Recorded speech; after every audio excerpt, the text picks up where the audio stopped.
Namaskar. I'm Dr. Sunita Magre, Professor, Department of Education, University of Mumbai. Today, I am talking about the topic sampling techniques. Now, in this session, I have to discuss sampling process, and the types of the sampling.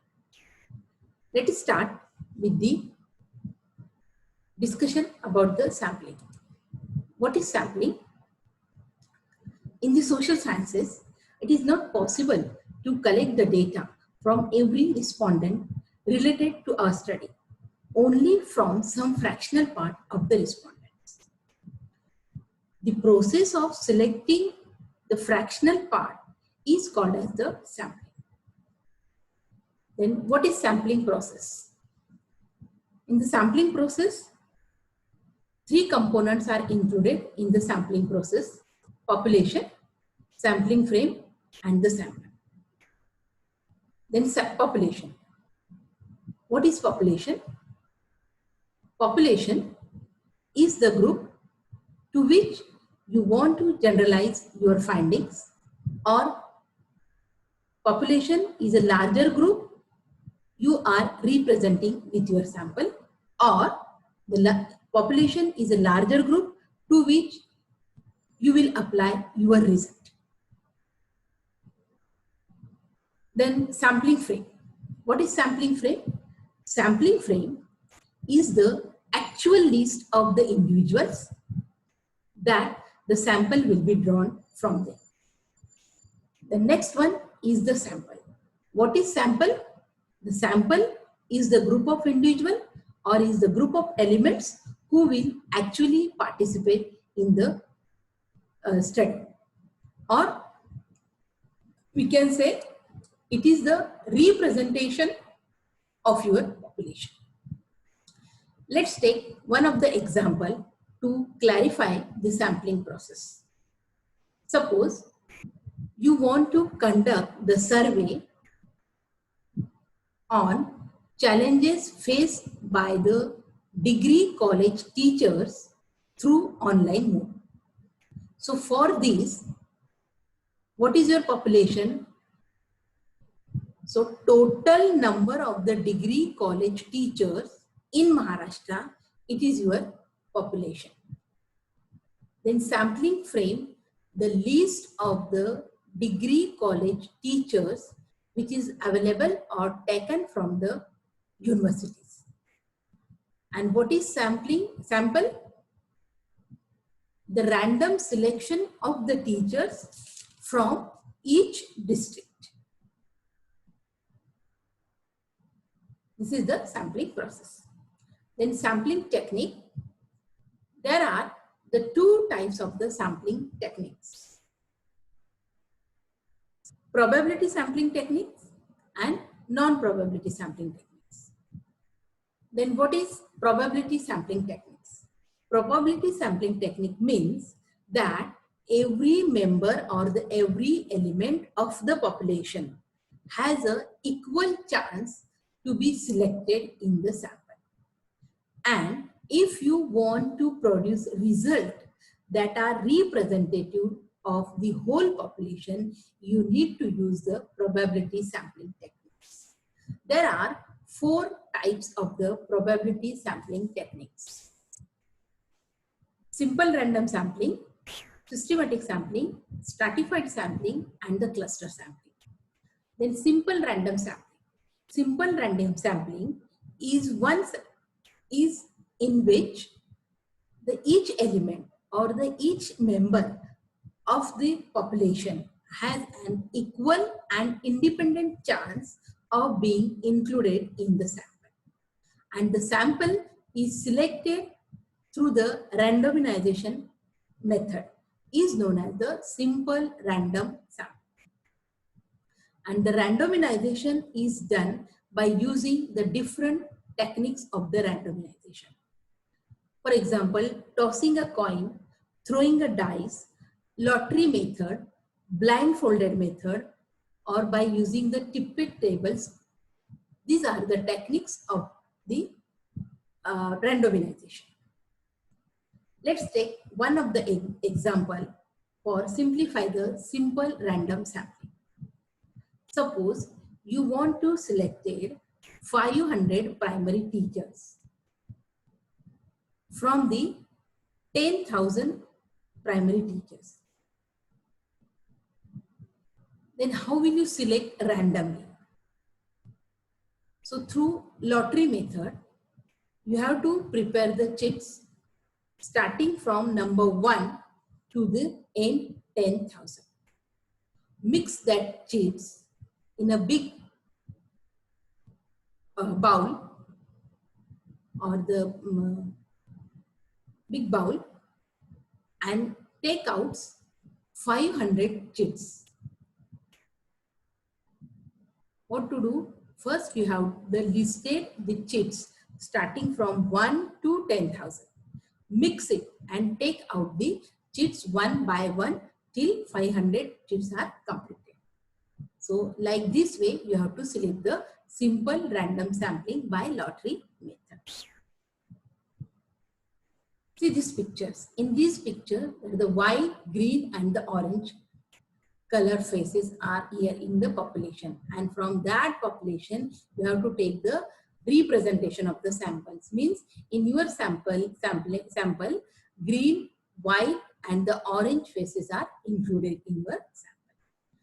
The next one is the systematic sampling. Now, what is systematic sampling? In the systematic sampling, every member of the population is listed with a number. But instead of random generating numbers, individuals are chosen at the regular intervals. The size of the sample is decided. Let's take the previous example. 500, you want to select the 500 teachers from the 10,000 teachers. Then your sample size is 500 teachers. And it is denoted by the small n. Means small n is equal to 500. And your population is known to you, that is the 10,000, means capital N is equal to 10,000. So the formula is population divided by the sample, means capital N divided by the small n. So small n, it is 500, and capital N, it is the 10,000. So 10,000 divided by the 500, you will get the 20. Means 20 is your interval. Means every 20 participants or every 20th element is the sample. So you have to take first 20 number of the sample. Then after that 20th interval, it is 40, then 60, then 80, then 100, like that. Till 500 sampling is completed. See the picture. Here it is 1, 2, 3, 4, 5, 6, 7, 8, 9. And the class interval is 3. So pick up 3 number, then 6 number, then 9 number, then 12 number, then 15 numbers. Like this, in this way you have to select the sampling. This is known as the systematic sampling. The next sampling is stratified sampling.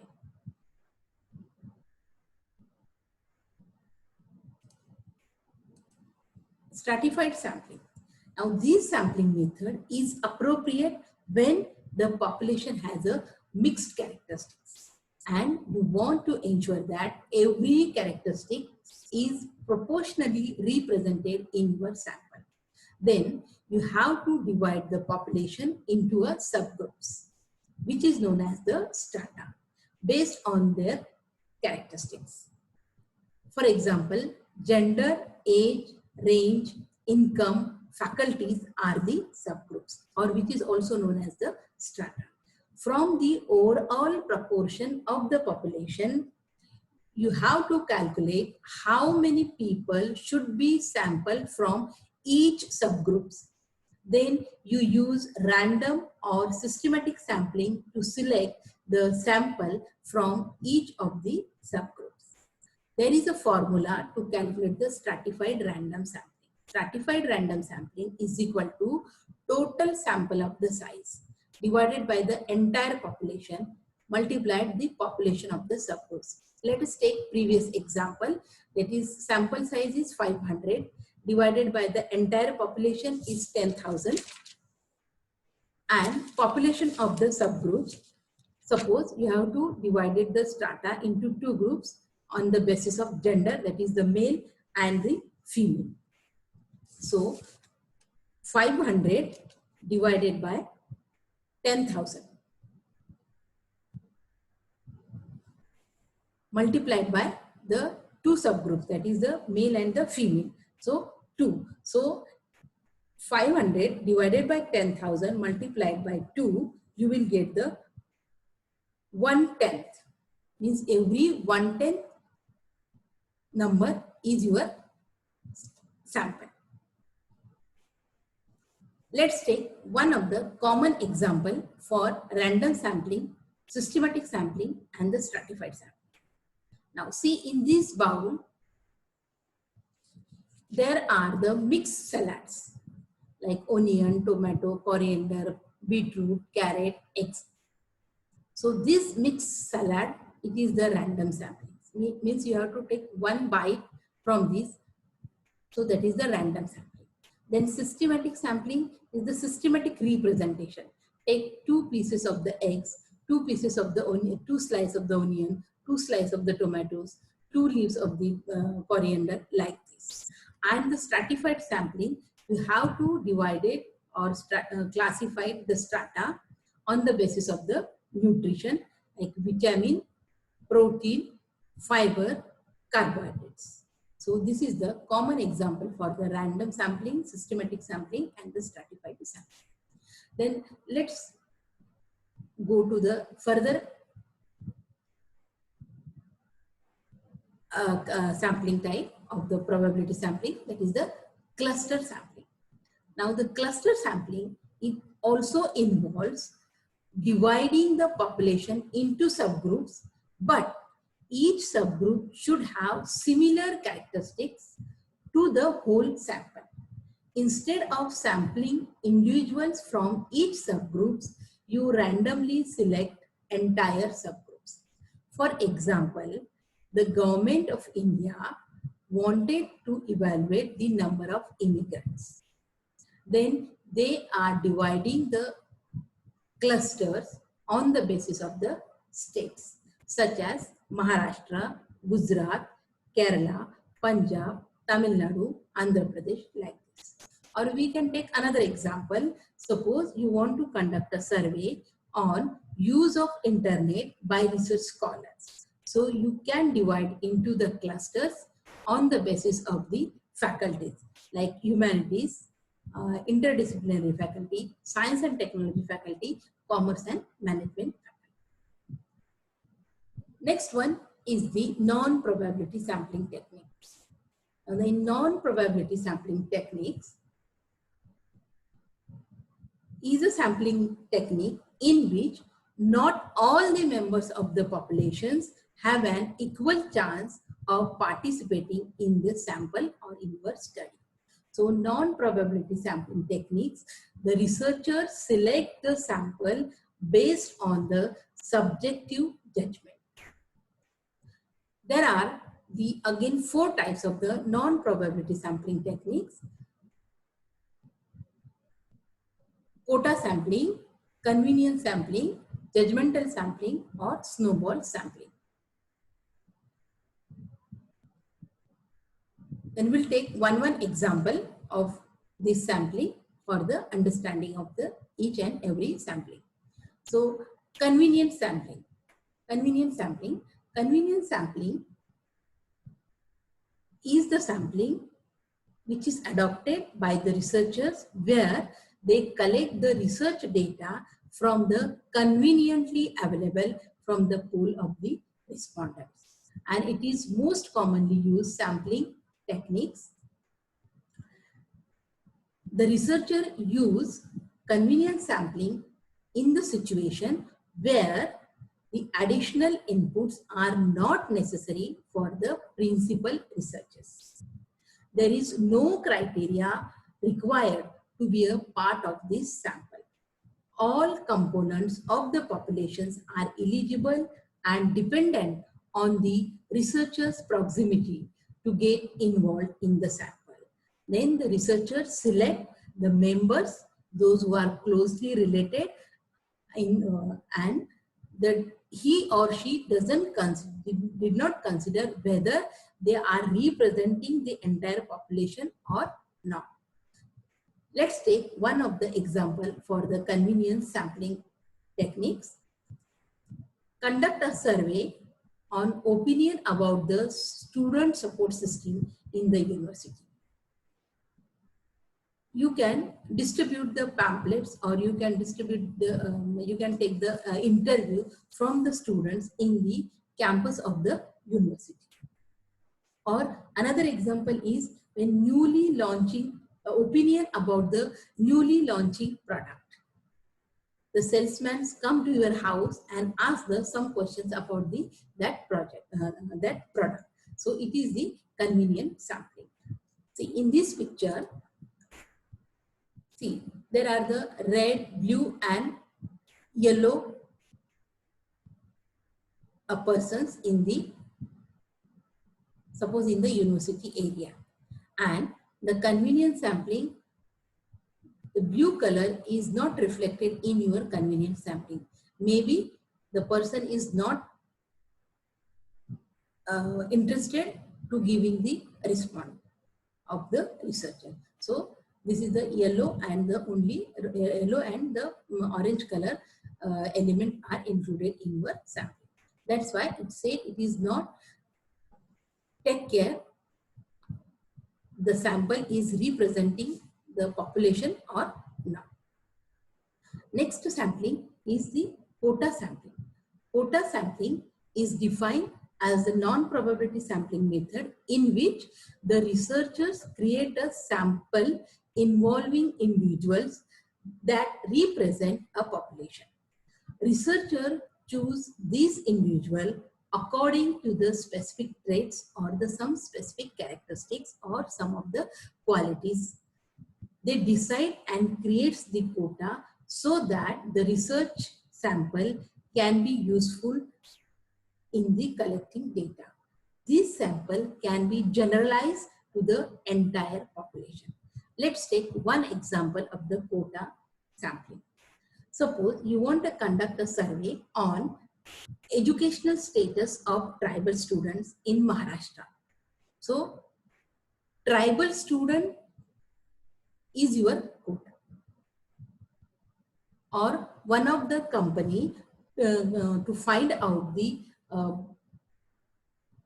brand of the clothes in Mumbai city. So, he or she applies quotas on the age group of 21 to 30, 31 to 40, and 41 to 50. So like that, you have to select the quota sample, means you have to fix your quota. And we can take another example, that is the scholarships, lifestyles of the hostelers. So for this survey, your quota is fixed. The hostelers is your quota. So this is the quota sampling. Then next sampling is the purposive sampling, or we can say is the judgmental sampling. So this type of the sampling involves researcher using their judgment to select a sample that is most useful to the purpose of the researchers. Let's take one of the example for the judgment sampling or the purposive sampling. Suppose you want to know more about the experiences and the opinions of disabled students in your university. So you can purposefully select the disabled student for your study. Then last sampling techniques is the snowball sampling techniques. Those in snowball sampling technique, in which the existing subject provide referrals to recruit the samples required for your study. So snowball sampling method is purely based on the reference. Reference is the very important, and that is how a researcher is able to generate a sample. Therefore, this method is called as the chain referral sampling method. So snowball sampling method is extensively used where the population is unknown and the rare, and it is tough to choose subject to assemble them as a sample for the research. Let's take one of the example of the snowball sampling. Suppose you want to study the contribution of Gijubai Badeka, educational contribution of Gijubai Badeka. So for this study, you know the person who is closely related, or the who is well known to the educational well known person of the educational contribution of Gijubai Badeka. Then you have to go to that person. Suppose this is the person, and you have to go to that person, interview this person, ask about the question about the contribution of educational contribution of Gijubai Badeka. Then this, you interviewed this person and this person referred two persons' name. Then you have to go to these two persons and interview them, and these two persons again refers to the three persons. Then this is the one, then two person, and these two persons again reference to the three persons.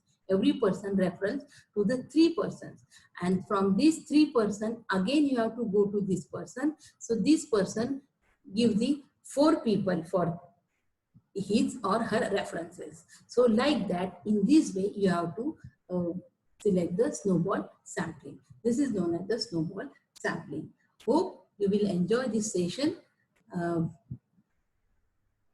Thank you very much.